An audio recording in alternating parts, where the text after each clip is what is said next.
Hey guys, coming up, we have a haul video from Dead Wax Records.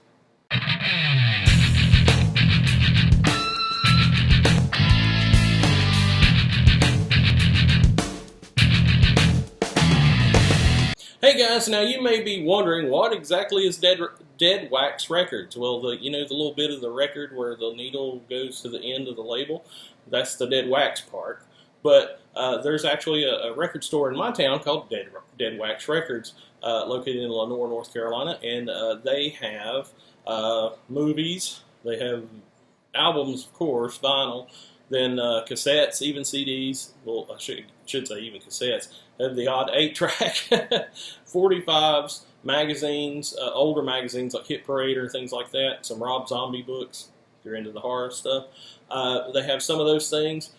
Some comics, but a little bit of everything is what they kind of have. It's a used record store. It's called Dead Wax Records, and I'll leave a link below to their Facebook page if you want to go and see what they got. I might ask them what they've got. I know he has a lot of TV series on DVD, but this is my recent haul there. I took some trade and got some of these films. And if you guys have been watching the channel, you know that I recently started picking up movies again, physical media. Kind of got burned by the online media a little bit. There was a movie I wanted to see, and it was not available because they had decided, or the powers that be, or legalese, or whatever, they had decided that this title wasn't available. And I was like, man, I want to watch that. And then it's like, I think I'm going to start keeping my movies now again. I think that was, I kind of cleared house for a little bit and tried to get minimalistic, but I kind of found out that wasn't really for me. So you got to do what's right for you. So do that.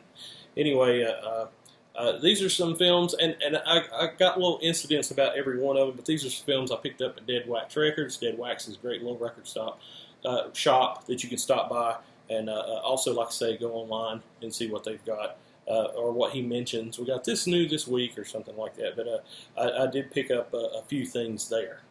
Now, some of the things I picked up, you're kind of sitting there and you're like, I would like to have this movie. I haven't seen it in a while. And, a lot of the DVDs that they have at Dead Wax are like $2. I think his Blu-rays are $5. So these are all, and like I said, I did trade, so these are all cheap picks. But at the same time, I kind of went through and looked at horror movies, stuff I wanted to pick up. Now, I was really aching about this decision on this one, and I know that's kind of silly, and it's the first one out of the gate. But it's AVP, Alien vs. Predator, which it does have the slipcover. See, Alien and Predator. And but it is a full screen release. So I was like, oh man, a full screen. I kind of want to see it in widescreen. And you kind of forget, and even as a camera guy, my day job's doing TV, so even as a camera guy, you kind of forget that, they do shoot it in both versions for TV and everything. So when I got this home and I popped it in and started watching it, I was very taken aback and very enjoying the fact that it did fill up my entire screen and didn't have the black bars at the top and the bottom. And I was kind of like, hey, that's pretty cool, that it actually fits the screen. I'm not really missing anything except, what might be the artwork on the edge of the camera range. But I thought that was kind of cool. And so don't let the full screen fool you. If it's going to fill up your screen, I do have the 4K TV, so it upgrades it a little bit, makes it look a little better. I find that I actually have to put it on cinema because it'll do it too much. It'll go too much. The LG TV, I have an LG TV, LG 4K Blu-ray player, but it will upgrade it a little too much and look a little too fake. And me and the wife are like, that looks, have you got this on Vivid? What's going on? And the Blu-ray player will go Vivid and the screen will go Vivid. So that's a totally different thing. But don't shy away from the full screen. It's worth your time. On top of that, that was a good one. Because I've been wanting that movie, and it's kind of hard to find that movie on Blu-ray right now. I think you can get some other releases. You can find it, but it's a little harder to find. Next up is Bram Stoker's Dracula. Now, this was the release on DVD when it came out. I know they just released it on 4K. Oh my God, it's on 4K. I understand that. But these eyes are 53 years old, man. There's only so sharp you can get.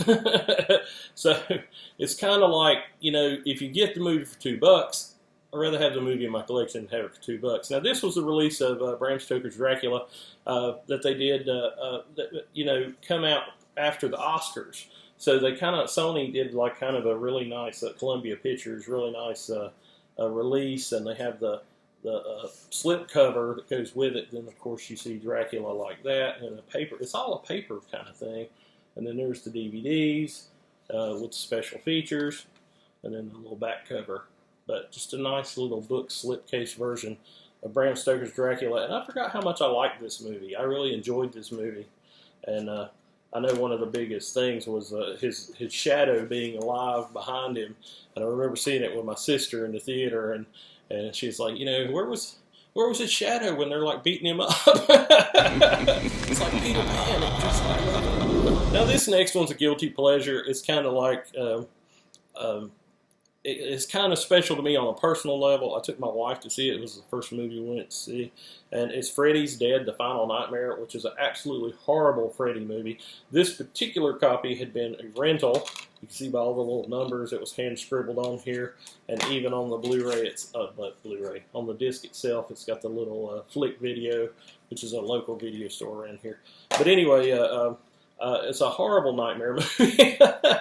And it was in 3D when it came out. This, of course, is not in 3D. I was playing it and was watching it, and this is the first movie I took my wife to see, and she's like, this is stupid. This movie is so stupid. Why are we watching this? And I'm like, it's the first movie we went to see. She's like, wasn't interested in the movie. We were just, we were out. But, movie guy, interested in the movie. Now, you can say what you want to about Marvel films. Marvel films are excellent. They are excellent with the live action. But, and I am a Marvel guy, DC has the best animated movies. And DC has been doing that for years, and people have not paid that much attention to it. If you're a kid growing up from, from the Batman adventures all the way to now, then you kind of know that they have just consistently had great movies. Now, a couple of those, and these kind of got burned into Ryan Reynolds' problems, but these were Green Lantern films.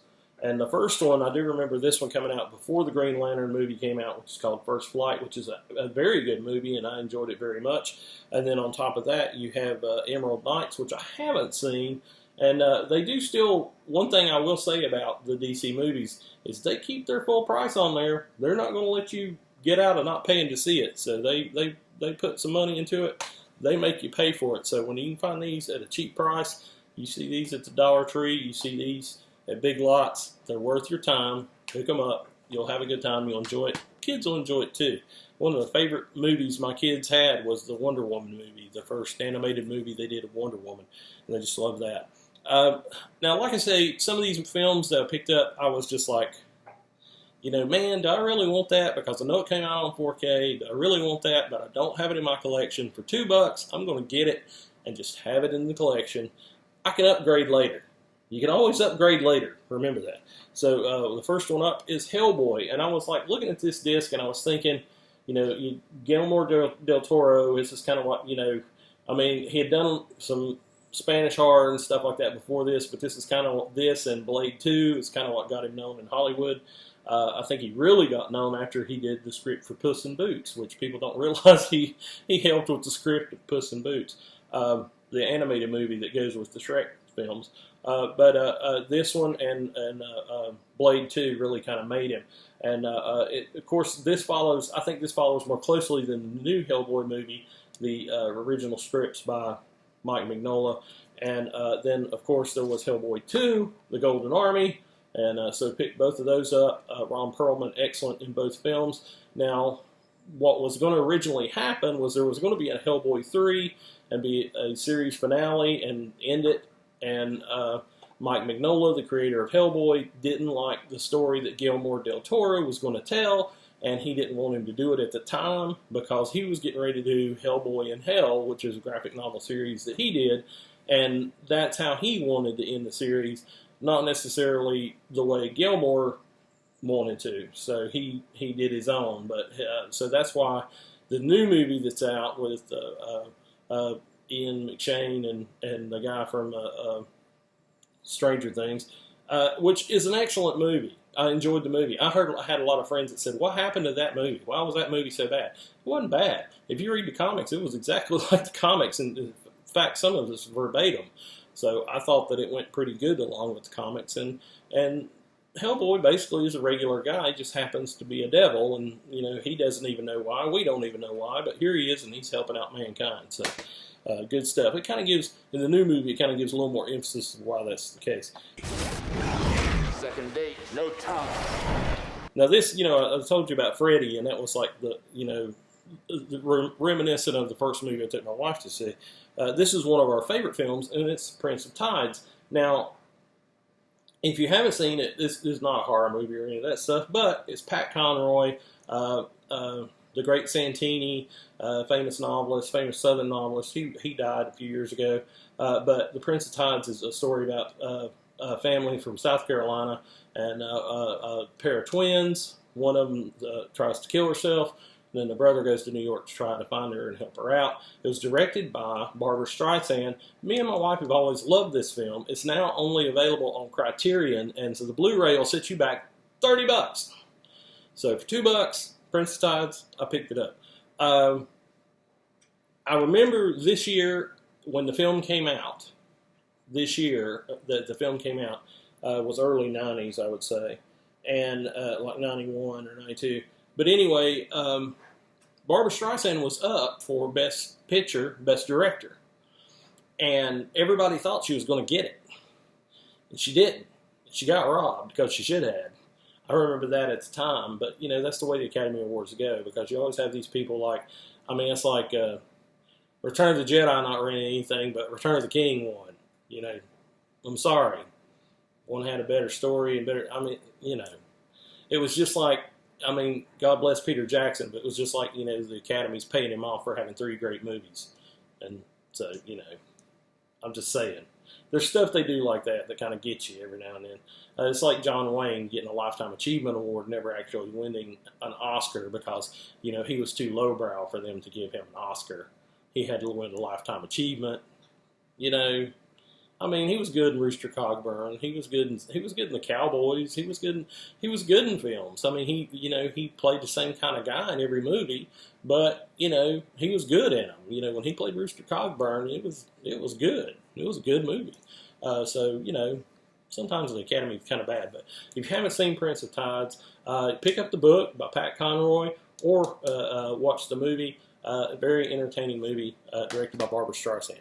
And that's all I got to say about that.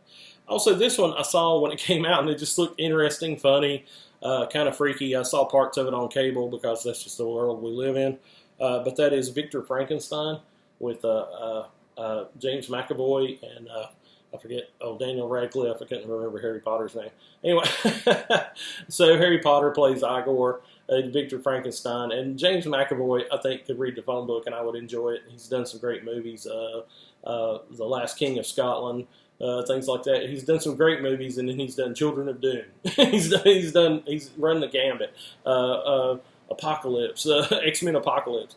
But he's just a solid actor. He's really good. He can about do anything. Look at how buff he got for some of the films he's done recently, and just kind of shocked you that he would do that. But Victor Frankenstein, I've not seen the film. I've seen bits of it, but it looks like fun and a good ride. Now, of course, I was at Dead Wax Records, so I had to pick up a record. A friend of mine I like to watch, Cody, on H&S Collectibles, is always picking up vinyl. I find I only have enough money to afford some collectibles. I can't really go for the new vinyls. New vinyls being $25, $30 a piece, $35. I can't really do that. But at Dead Wax, you can pick up some used records on the sly there. And I picked this one up for $5. I couldn't resist it. It's one of my favorite movies, and I will have to hunt this down on Blu-ray. I know some people have done Blu-rays, so don't message me. I know there's different Blu-ray versions of this. But Rollerball, the soundtrack to Rollerball, which if you haven't seen the film, it's almost like 2001 in that they use a lot of classical music. But the music in this is just really good. It's got Andre Previn, famous conductor and instrumentalist. Andrew Previn did the music for Rollerball, and it just has that famous Toccata in D minor by Bach is the beginning. A lot of people think of the Phantom of the Opera, but if you haven't seen it, it's about. It was basically about the story was about the rise of football and how football was becoming this great sport at the time in the 70s. But they in their fictional world they have rollerball, and different countries have different rollerball teams, and it's like if your country's rollerball team does good, then you have low energy cost for the next year because your team won. So it's a life and death thing because, you know, these are countries' economies are based on rollerball. And so the Americans are playing against the Chinese and the Japanese. And anyway, James Caan is excellent in the film. It's probably one of his best films because he plays himself. He plays himself, and the cuckoo goes off. But he plays himself in a way that he's like a really good physical person, but he's maybe not the sharpest knife in the drawer. I'm sure he's sharper than the guy the man in rollerball. But anyway, got to pick up the soundtrack. Great shots of the film on the back there. It's not. I mean, the vinyl. You see that it's got a little bit of scoring on the cover, but just to see it, I didn't even know they made a soundtrack to rollerball. But of course, they made soundtracks to everything back then in the 70s. If you grew up then, you would know it. But I was just really impressed with this. To hear the London Symphony Orchestra conducted by Andrew Previn, and it's just a lot of fun. It takes me right back to watching that film, and I did watch it in the theater, even though it was R-rated, I believe, at the time. But that was another thing. My family worked in the theater business, so I saw a lot of films. And my mom and my grandparents ran a theater, and they were managers of the theater, and they would tell my mom and dad, it's got a little nudity. They say damn 2 or 3 times. They would kind of tell my parents what actually happened in the movie, and then they're like, oh, okay, you can watch it. And there was a couple I sat through, and my mom would like cover my eyes up because it was when blaxploitation films were coming out in the 70s. And I do remember sitting through one movie and keep having my eyes covered up, which is probably like a Pam Grier movie. But anyway, Rollerball on vinyl. Just love that film and always have. Today is kind of a slow burn, but it was a good film, and I go back and look at it. Don't watch the remake and get the original Rollerball. Well, that about does it. I just want to thank Dead Wax Records for trading with me to begin with, so I had something to talk about.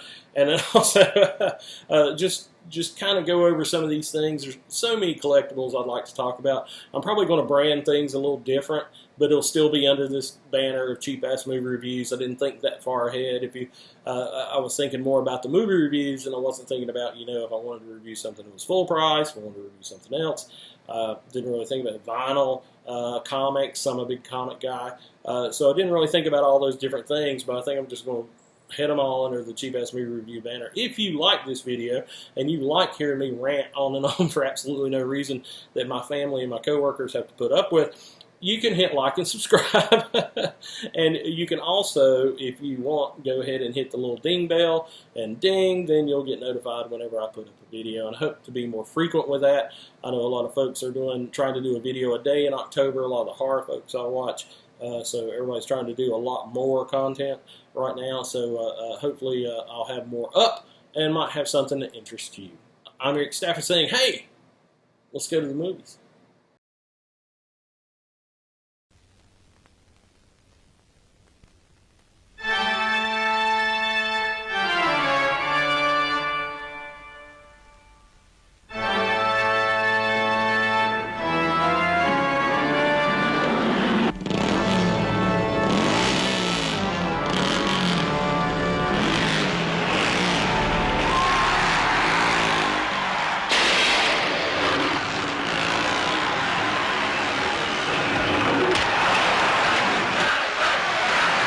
Jonathan E., that's the name. Houston players come and go, but the champion plays on.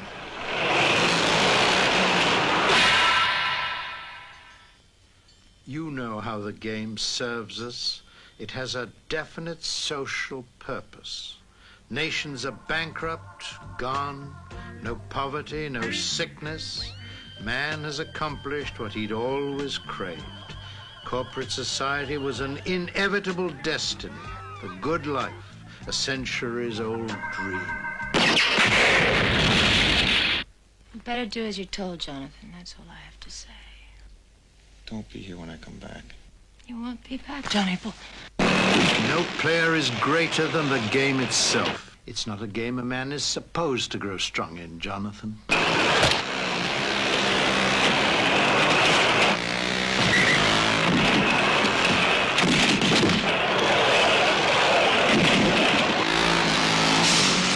You still don't understand why I came here. You're the only person I ever wanted. Wanted you on my side. That's all. The books you've ordered are classified and have been transcribed and summarized.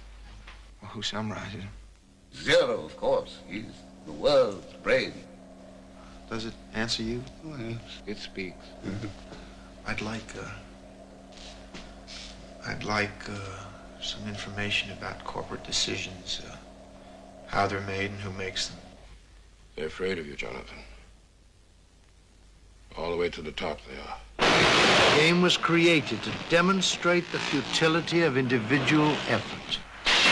Let the game do its work. Game! This wasn't meant to be a game!